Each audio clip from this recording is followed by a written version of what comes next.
नमस्कार दोस्तों, स्वागत है आपका हमारे चैनल टेल्स बाय यशु पर।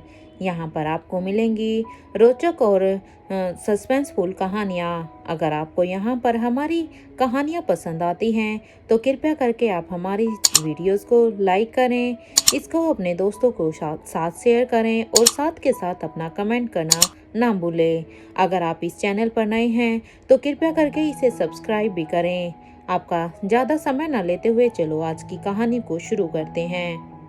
पिछले एपिसोड में हमने सुना था कि प्रिंसेस लतिका यहाँ पर करण को कन्विंस करती है कि वो बड़ी रानी से बात करे कि उसे अभी अपने राजमहल के लिए नहीं निकलना है। वो अभी भी यहाँ पर उन सब के साथ रहना चाहती है क्योंकि उसे इस राजमहल में सभी लोगों के साथ एक लगाव सा हो गया था। इसलिए करण गुलेरिया जब वहाँ पर कविनालिशा को ये सब कहते हैं तब कविनालिशा उसे जवाब देते हुए कहती है, सॉरी मिस्टर गुलेरिया, लेकिन हम यहाँ पर प्रिंसेस लतिका को ऐसे नहीं छोड़ सकते क्योंकि एक साल में बस ये एक ही दिन ऐसा होता है जब हमें हमारी पूरी की पूरी रॉयल फैमिली एक साथ होती है। इसलिए हम प्रिंसेस लतिका का जाना कैंसिल नहीं कर सकते हैं। सॉरी, लेकिन इसे जाना ही होगा। और वैसे भी हमने मिस्टर रोहित मारवा को भी बता दिया है, हम उन्हें इन्फॉर्म कर चुके हैं यहाँ से जाने के लिए। कविनालिशा की ये बात सुनकर अब करण गुलेरिया कहते हैं कि ठीक है, फिर जैसा आपको ठीक लगे, क्योंकि ये आपकी रॉयल फैमिली की बात है तो इसमें तो मैं भी कुछ नहीं कह सकता।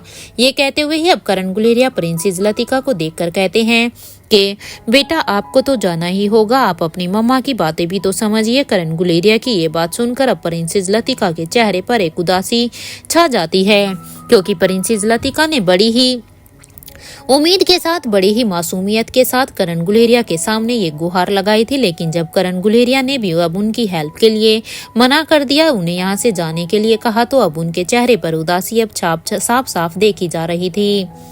लतिका को इस तरह से देखकर तो करण गुलेरिया को भी बिल्कुल भी अच्छा नहीं लग रहा था। इसलिए अब वो कहते हैं कि उदास मत हो आप तो जब चाहे यहाँ पर आ सकती है ना, आपको यहाँ पर जब आपका मन करे आप यहाँ पर आ जाना। बस आप कल का दिन वहाँ पर आपको अटेंड करना है, उसके बाद आप कभी भी यहाँ पर आ सकती हैं। करण गुलेरिया की इस बात पर अब लतिका पर के चेहरे पर फिर से एक स्माइल आ जाती है क्योंकि उसे अब करण गुलेरिया की ये बात सही लगी, क्योंकि अगर उसके लिए कल का दिन बहुत ही इम्पोर्टेंट है वहां पर जाने के लिए तो वो कल परसों तो यहाँ पर वापस आ ही सकती है। और अब वो करण से कहती है, नानू आप अपनी स्टोरी मेरी एब्सेंट में किसी को भी मत सुनाना, क्योंकि अगर मैं यहाँ पर नहीं हूँ तो आप मुझसे प्रॉमिस करो कि आप किसी को भी अपनी स्टोरी आगे कंटिन्यू नहीं करेंगे, क्योंकि मुझे भी आपकी स्टोरी सुननी है। प्रिंसेस लतिका के इस मासूम से सवाल को सुनकर अब करण गुलेरिया कहते हैं कि बिल्कुल भी नहीं सुनाऊंगा, मैं किसी को कुछ भी नहीं बताऊंगा जब तक मेरी पूरी फैमिली साथ नहीं होती। जब मेरी पूरी फैमिली ही यहाँ पर साथ होगी तभी ही मैं किसी को कुछ सुनाऊंगा, क्योंकि आप भी मेरी फैमिली का ही तो हिस्सा हो। करण की यह बात सुनकर प्रिंसेस लतिका उन्हें हक करते हुए कहती है, थैंक यू नानू, यू आर ग्रेट नानू। ये सब देखकर अब कविनालिशा भी कहती है, थैंक यू मिस्टर गुलेरिया। ये कहते हुए ही अब कविनालिशा भी अब प्रिंसेस लतिका से कहती है, अब आप जाइए और अपनी दोस्त से मिल लीजिए, क्योंकि कविनालिशा ने भी उन्हें थैंक यू इसलिए कहा क्योंकि कविनालिशा काफी देर से प्रिंसेस लतिका को कल के लिए समझाने की कोशिश कर रही थी, लेकिन वो मानने के लिए तैयार ही नहीं थी। वो कल के लिए यहाँ से जाने के लिए तैयार ही नहीं थी। लेकिन करण गुलेरिया ने उन्हें बड़े ही अच्छे तरीके से मना लिया था, इसलिए वो उन्हें थैंक यू कहती है। और वो प्रिंसेस लतिका को कहती है कि वो तुम अभी अपनी फ्रेंड रिया से मिल लो, उसके बाद हमें यहाँ से निकलना होगा। अपनी माँ की ये बात सुनकर अब प्रिंसेस लतिका भी अब अपनी माँ की हाँ में हाँ मिलाकर अब अपनी बेस्ट फ्रेंड रिया के रूम में चली जाती है उससे मिलने के लिए। यहाँ करण गुलेरिया का भी बहुत ही मन हो रहा था कि वो अब आलिशा से और बात करे, लेकिन वो जानते थे कि गुलेरिया परिवार की ये बेटी अब एक देश की रानी है, इसलिए उन्हें अपनी मर्यादा में रहकर ही जो भी बात करनी होगी अपनी मर्यादा में रहकर ही करना होगा। करण गुलेरिया कोई भी यहाँ पर ऐसी बात या ऐसा कुछ भी नहीं करना चाहते थे जिससे कि उसकी मर्यादा का खंडन हो या फिर उन पर किसी को भी किसी भी तरह का कोई भी शक हो। करण गुलेरिया अब कविनालिशा से कहते हैं कि मैं आता हूँ। ये कहने के बाद अब करण गुलेरिया वहां से निकल जाते हैं। करण गुलेरिया की ये बात सुनकर कविनालिशा भी हाँ में अपना सिर हिला देती है। अब करण गुलेरिया अंजलि के रूम की तरफ बढ़ जाते हैं। यहाँ कविनालिशा भी अभी यही सोच रही थी, तभी उसके फोन पर अब रोहित का एक मैसेज आता है। उसमें लिखा था कि मैंने राजमहल में सिक्योरिटी गार्ड से लेकर सारे ही सर्वेंट्स को चेंज कर दिया है, तुम वहां जाकर सब कुछ हैंडल कर लेना। और हाँ, कल की मीटिंग में अपने लैपटॉप से देख लूँ, कल की मीटिंग को मैं अपने लैपटॉप से ही देख लूंगा, वहाँ की पूरी सिचुएशन को। अगर कोई भी प्रॉब्लम होगी तो मैं उसे संभाल लूंगा, तुम आराम से जाना, तुम्हें किसी भी तरह की टेंशन लेने की कोई भी जरूरत नहीं है। रोहित का ये मैसेज पढ़कर अब कविनालिशा रोहित को रिप्लाई करते हुए कर देती है और वो रिप्लाई करती है कि thank you king for support me. ये मैसेज टाइप करने के बाद वो उसे रोहित मारवा को सेंड कर देती है। मैसेज को सेंड करने के बाद अब कविनालिशा अब एलिवेटर से सीधा ही अब ग्राउंड फ्लोर पर आ जाती है। तो वो वहां पर आने के बाद देखती है कि यहाँ पर बड़ी रानी के साथ साथ रेखा मूर्ति, आयशा मारवा और साथ में सावित्री भी वहां पर उनके साथ ही खड़ी थी। कविनालिशा को देखकर अब बड़ी रानी कहती है कि लतिका कहाँ पर है, क्या वो नहीं आई?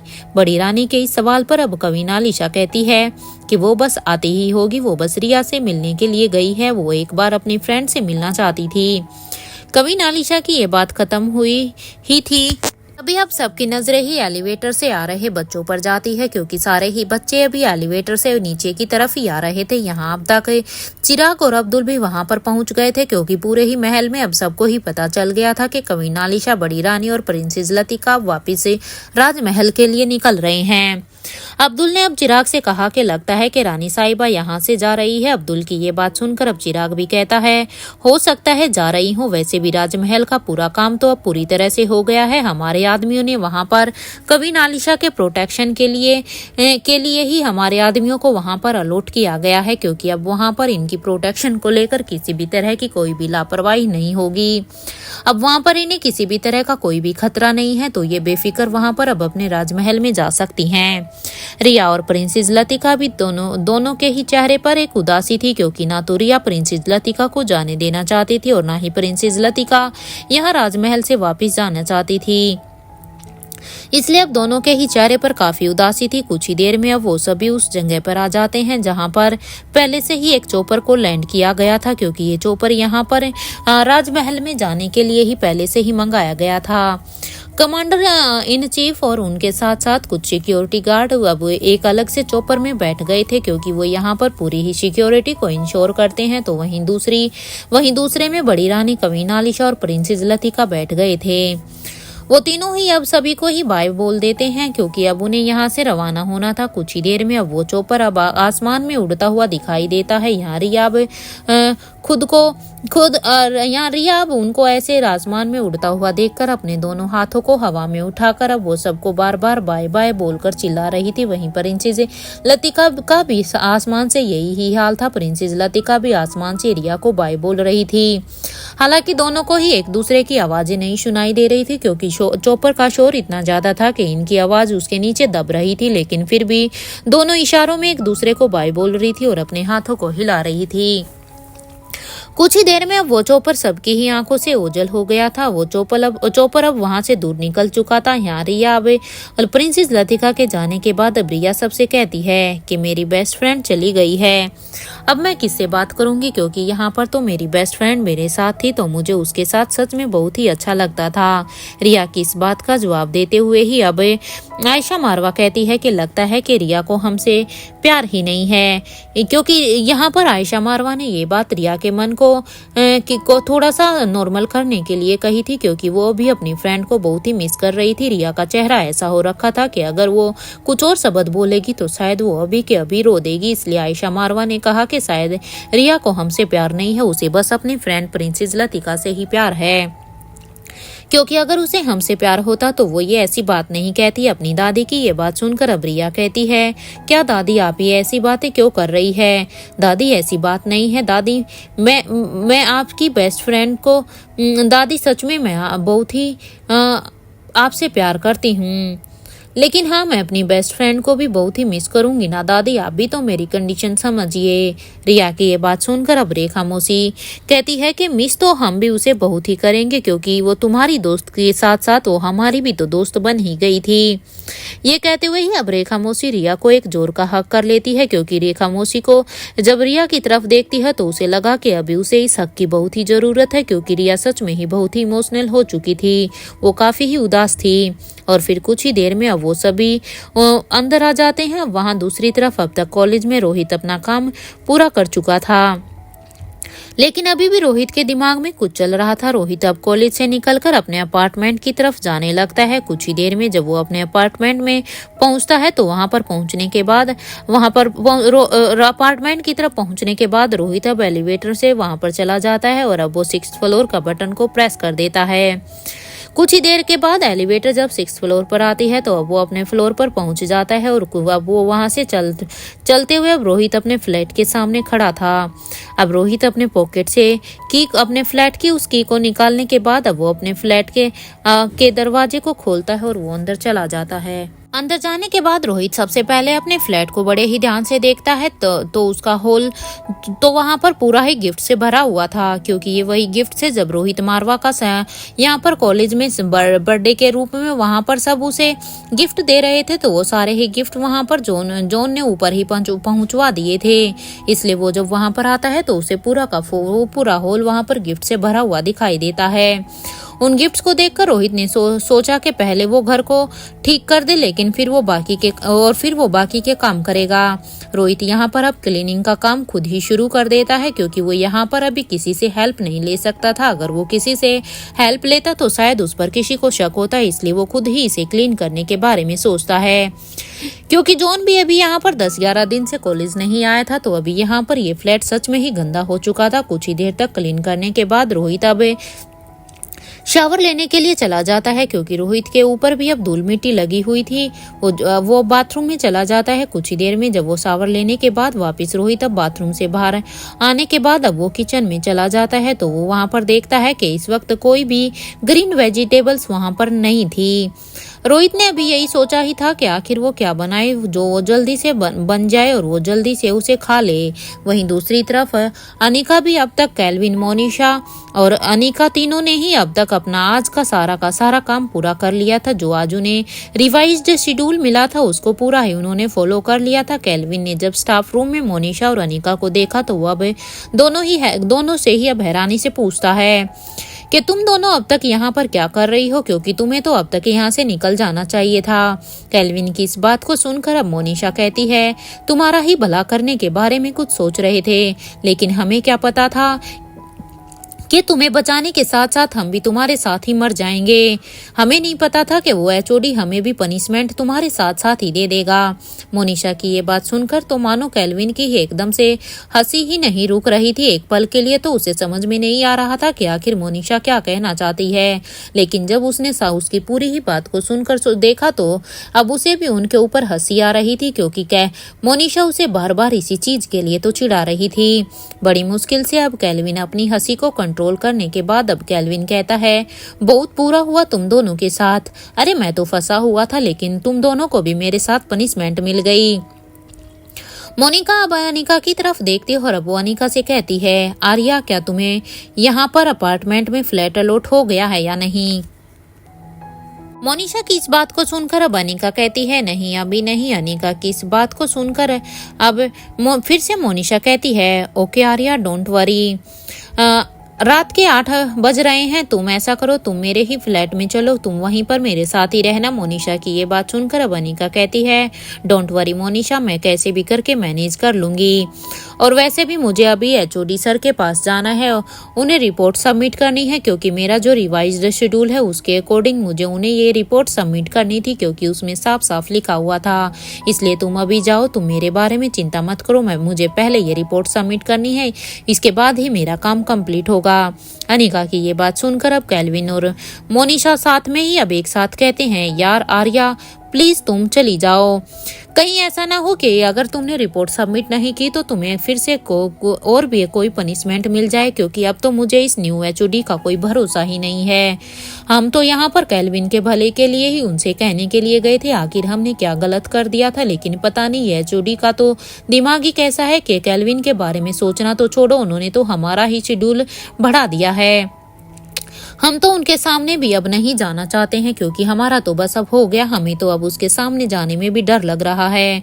मोनिशा और केल्विन की ये बात सुनकर तो अब अनिका भी कहती है, मोनिशा तुम तो चलो ना मेरे साथ, क्योंकि तुम्हें तो अपने उस न्यू एचओडी से मिलना बड़ा ही अच्छा लगता था, इसलिए मोनिशा आओ तुम मेरे साथ ही आओ, तुम भी अब मिल लेना।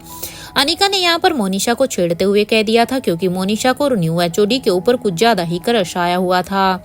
लेकिन अनिका की इस बात को सुनकर अब मोनिशा अपने दोनों ही हाथों को ऊपर तक जोड़ देती है और अब वो अपने हाथों को जोड़ते हुए कहती है, प्लीज आर्या मुझे माफ करो आर्या, 2 से 3 दिन तक तो मैं अब हमारे उस नए एचओडी से मिलूंगी भी नहीं, इसलिए तुम जाओ और अपना काम तुम ही करो। अब मुझे उस एचओडी की तो अब शक्ल भी नहीं देखनी। मुझे तो इतना गुस्सा आ रहा है ना कि अगर वो हमारा एचओडी नहीं होता ना तो अब तक तो शायद मैं उनका सिर ही फोड़ देती, और मैं उनसे मिलना तो दूर अब तो मैं उनके सामने भी नहीं जाऊंगी, क्योंकि पता नहीं वो अपनी पावर को लेकर हमारे ऊपर अब और कौन सा टॉर्चर करेंगे, क्योंकि जो हमारा शेड्यूल बढ़ाया गया है वो किसी टॉर्चर से कम तो है ही नहीं।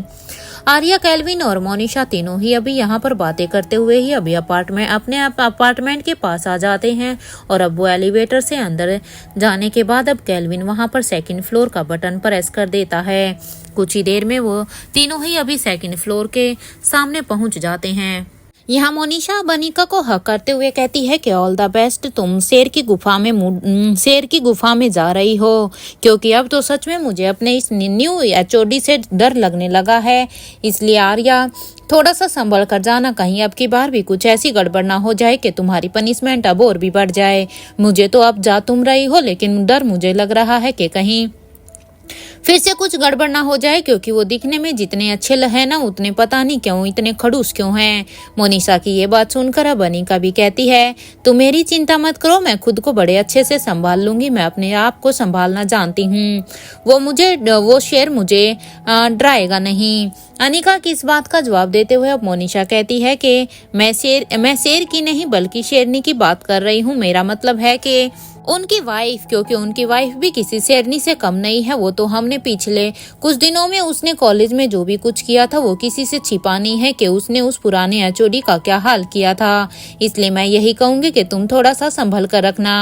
अनिका को अब मोनिशा की बात पर हंसी भी आ रही थी, क्योंकि वो जिसके नाम से उसे डरा रही थी वो तो खुद मोनिशा के सामने ही खड़ी थी, क्योंकि बेचारी मोनिशा को ये नहीं पता था कि आर्या ही खुद अनिका है, यानी कि रोहित की वाइफ है। मोनिशा अनिका से कहती है, देखो आर्या, किसी भी चीज की कोई भी जरूरत हो तो तुम मेरे घर पर आ जाना, तुम्हें किसी से भी कोई भी हेल्प लेने की जरूरत नहीं है, मैं यहाँ पर तुम्हारे लिए हमेशा ही अवेलेबल हूँ। ये कहते हुए ही मोनिशा अनिका को बाय बोल देती है, तो वहीं केल्विन भी अब अनिका से कहता है, bye Arya, take care of yourself and good night. Anika भी अब दोनों को ही गुड नाइट कहती है और अब वो 6th फ्लोर की तरफ जाने के लिए अब वहां पर उस एलिवेटर के बटन को प्रेस कर देती है। कुछ देर के बाद अब अनिका 6th फ्लोर पर पहुंच जाती है। कुछ देर चलने के बाद अब अनिका रोहित के फ्लैट के बिल्कुल सामने खड़ी थी।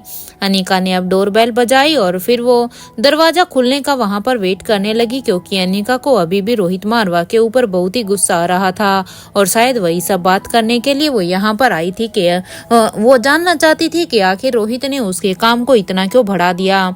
कुछ ही देर में वो देखती है कि दरवाजा रोहित ने अब खोल दिया था।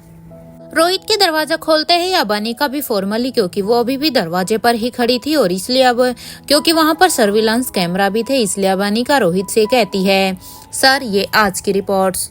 रोहित अब रिपोर्ट्स को लेते हुए कहता है, थैंक यू मिस आर्या मूर्ति। रोहित यहाँ पर अनिका को आर्या मूर्ति ही कहता है। एक तो अनिका को पहले से ही बहुत ही गुस्सा आया हुआ था और रोहित के मुंह से अपने लिए आर्या मूर्ति सुनकर तो अब उसका गुस्सा एकदम से ही 7वें आसमान पर था।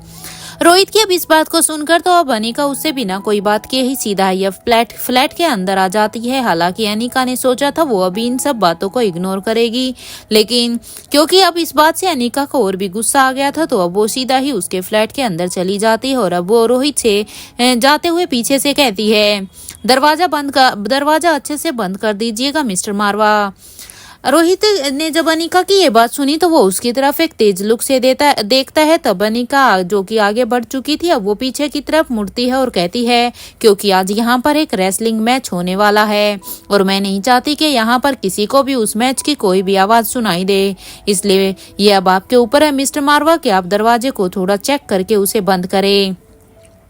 अनिका की ये धमकी वाली बात सुनकर अब रोहित हैरान जरूर होता है कि आखिर अनिका उससे ऐसे बात क्यों कर रही है, वो यहाँ पर रेसलिंग की बात क्यों कर रही है, आखिर ऐसा क्या हुआ है। लेकिन अब वो इस हैरानी में ही अब वो दरवाजे को बंद करते हुए अब वो कहता है क्या हुआ है अनिका, क्या सब कुछ ठीक तो है ना, तुम इतने गुस्से में नजर क्यों आ रही हो। क्योंकि अन्य रोहित तो इस तरह से बात कर रहा था जैसे उसे किसी भी तरह का कोई भी पता ही नहीं हो कि आज उसने क्या किया है।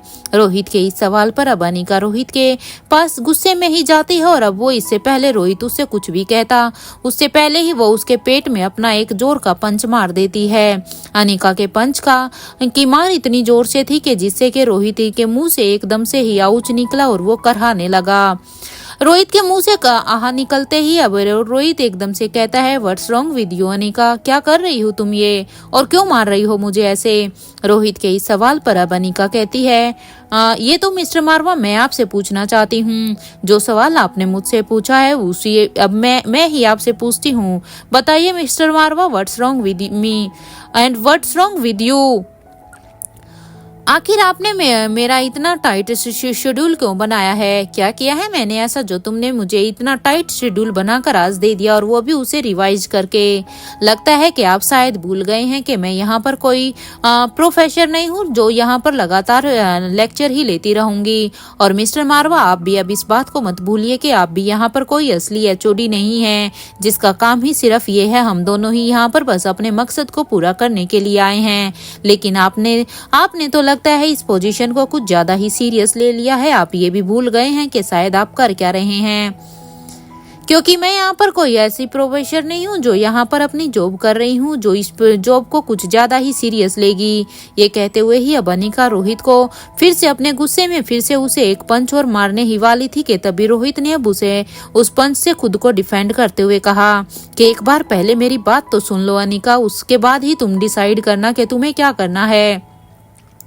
क्या तुम मुझे जानती नहीं हो क्या, मेरे किसी भी काम का सिर्फ एक मोटिव नहीं होता है अनिका, ये तुम अच्छी तरह से जानती हो। अरे इतने साल हो गए हैं, कम से कम पहले मेरी बात सुनो।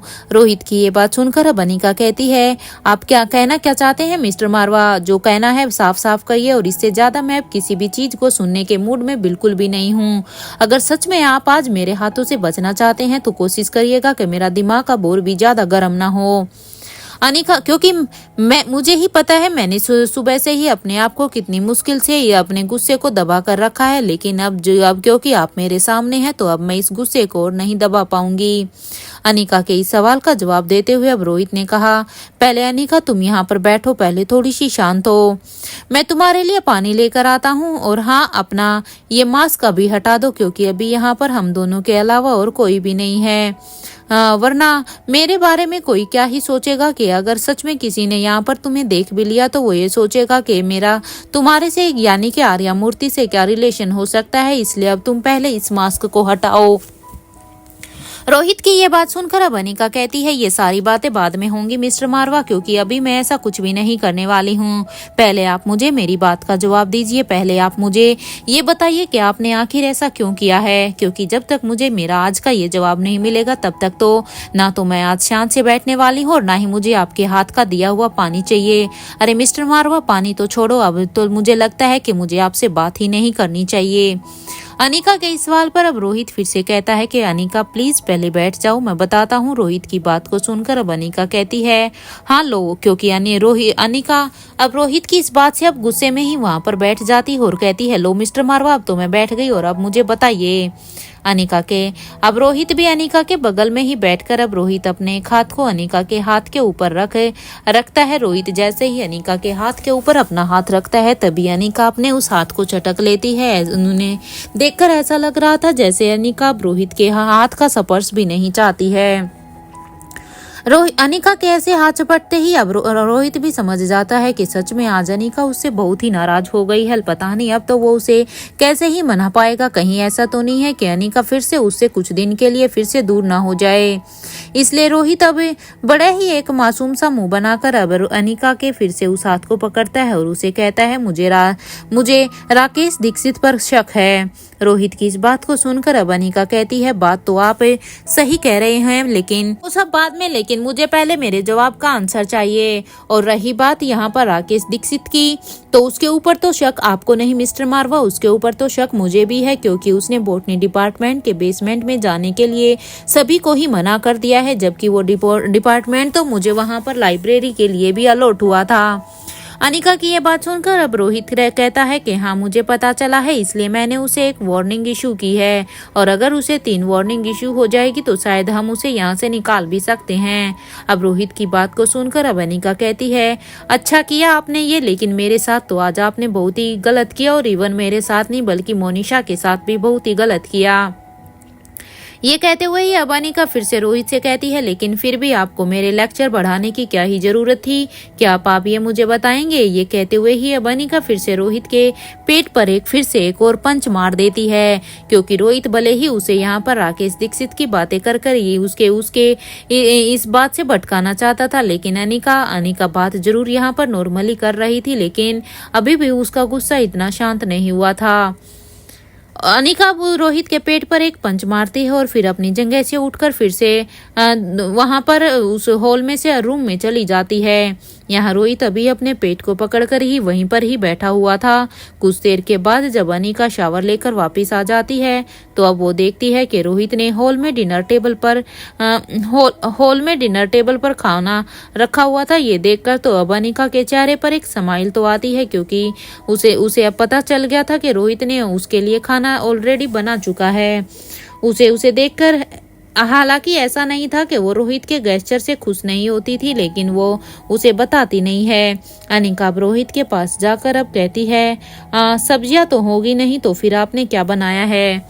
अनिका को बैठने का इशारा करते हुए ही अब वो अपनी जगह पर रोहित भी बैठ जाता है। अनिका अब रोहित का इशारा मिलते ही अब वो भी अपनी जगह पर बैठ जाती है और फिर वो दोनों अपना डिनर लेना शुरू कर देते हैं। कुछ ही देर के बाद जब दोनों का डिनर अब फिनिश हो जाता है तब रोहित प्लेट्स को उठाने लगता है। अनिका अब रोहित का हाथ पकड़ लेती है, क्योंकि रोहित ने जैसे ही प्लेट्स को उठाने के लिए अपने हाथ बढ़ाए तो तभी अनिका उसे रोकती है और कहती है, इसे रहने दीजिए मिस्टर मारवा, ये काम मैं कर लूंगी। अनिका की बात को सुनकर अब रोहित कहता है, इट्स ओके अनिका, तुम आज सच में बहुत ही थक गई होगी, क्योंकि तुम्हारा शेड्यूल आज बहुत ही ज्यादा बिजी था, इसलिए तुम अभी आराम करो, ये काम मैं कर लूंगा। रोहित की इस बात को सुनकर अब अनिका कहती है, थक तो आप भी गए होंगे ना मिस्टर मारवा, आप बैठिए, मैं ये काम करके आती हूँ। ये कहते हुए ही अब अनिका सारे ही बर्तनों को उठाकर अब किचन के बेसिन के पास उसे लेकर जाती है। कुछ ही देर में सभी बर्तनों को धोकर अब वो किचन के प्लेटफॉर्म को अच्छी तरह से क्लीन करने के बाद अब अनिका किचन से बाहर आती है। तो वो बाहर आने के बाद अब अनिका देखती है कि रोहित किसी अभी गहरी सोच में ही था। रोहित को इस तरह से देखकर अब अनिका कहती है, क्या बात है मिस्टर मारवा, क्या सोच रहे हैं, क्या आप अब भी यही सोच रहे हैं कि कल भी मेरा शेड्यूल कितना बिजी रहेगा। सीरियसली अगर आप अभी भी यही सोच रहे हैं तो खबरदार मिस्टर मारवा, अगर आज के बाद ऐसा कुछ भी हुआ तो उसके जिम्मेदार फिर आप खुद ही होंगे। अनिका की इस बात को सुनकर अब रोहित अब फिर से अपने सेंस में आता है और अब वो कुछ देर तो वहां पर कुछ खास खामोश रहता है, लेकिन फिर वो अनिका को कहता है, कुछ खास नहीं अनिका, बस कल के मीटिंग के बारे में ही खुद सोच रहा हूँ। रोहित की इस बात को सुनकर अब अनिका हैरानी से कहती है, कौन सी मीटिंग मिस्टर मारवा, क्या आपने इंपीरियल ग्रुप में फिर से कोई मीटिंग फिक्स की है क्या आप इंपीरियल ग्रुप की मीटिंग के लिए जा रहे हैं, क्योंकि आपकी यहाँ पर बिजनेस मीटिंग तो कोई है ही नहीं, तो आप कौन सी मीटिंग की बात कर रहे हैं। अनिका की बात का जवाब देते हुए अब रोहित कहता है, अरे नहीं अनिका, तुम गलत समझ रही हो, मैं इंपीरियल ग्रुप की नहीं, मैं बस कल जो मीटिंग होने वाली है आलिशा, मैं बस उसी के बारे में ही बात कर रहा हूँ। कल कैसे भी करके आलिशा खुद को संभाल ले। आई नो कल उसके कल उसे बहुत कुछ सुनने को मिलेगा। उसे पता नहीं कल लोग क्या क्या कहेंगे, कुछ अच्छा होगा उसके लिए तो कुछ बुरा होगा, क्योंकि हर साल तो यही होता है। इसलिए मैं खुद भी इमेजिन कर सकता हूँ कि कल क्या होने वाला है। इसलिए मैं बस उसी के बारे में सोच रहा हूँ, क्योंकि कल राजमहल में एक फैमिली मीटिंग है। रोहित की बात को सुनकर अब अनिका कहती है, मैं समझी नहीं मिस्टर मारवा, आप कहना क्या चाहते हैं। अनिका के इस सवाल पर अब रोहित कहता है कि क्या तुम कल मेरे साथ राजमहल में चलोगी क्या, क्योंकि मैं कल राजमहल में जाने वाला हूँ। क्या तुम उस समय मेरा साथ दोगी। रोहित की इस बात का जवाब देते हुए अब अनिका कहती है, राजमहल में कल क्या है, और वैसे भी कविनालिशा बड़ी रानी तो हमारे यहाँ पर है ही ना, तो तुम्हें वहां पर जाने की क्या ही जरूरत है। अनिका के इस सवाल पर अब रोहित कहता है, नहीं वो सब यहाँ से आज ही राजमहल के लिए चले गए होंगे। उन्हें कल के लिए बहुत सारी ही तैयारियां करनी है, क्योंकि राजमहल में हर साल ये एक फैमिली मीटिंग होती है। रोहित की इस बात को सुनकर अब अनिका कहती है, मिस्टर मारवा मैं आपके साथ तो जाना चाहती हूँ। अनिका की बात पर मैं आपके साथ जाना चाहती हूँ। अनिका की इस बात पर हैरान होते हुए रोहित कहता है कि क्या बात है अनिका, जब से हम दोनों साथ में आए हैं मैंने कितनी ही बार तुम्हें ये मीटिंग अटेंड करने के लिए कहा है, लेकिन तुम हर बार मना कर देती थी। ये अचानक से इस बार तुमने हाँ क्यों किया है।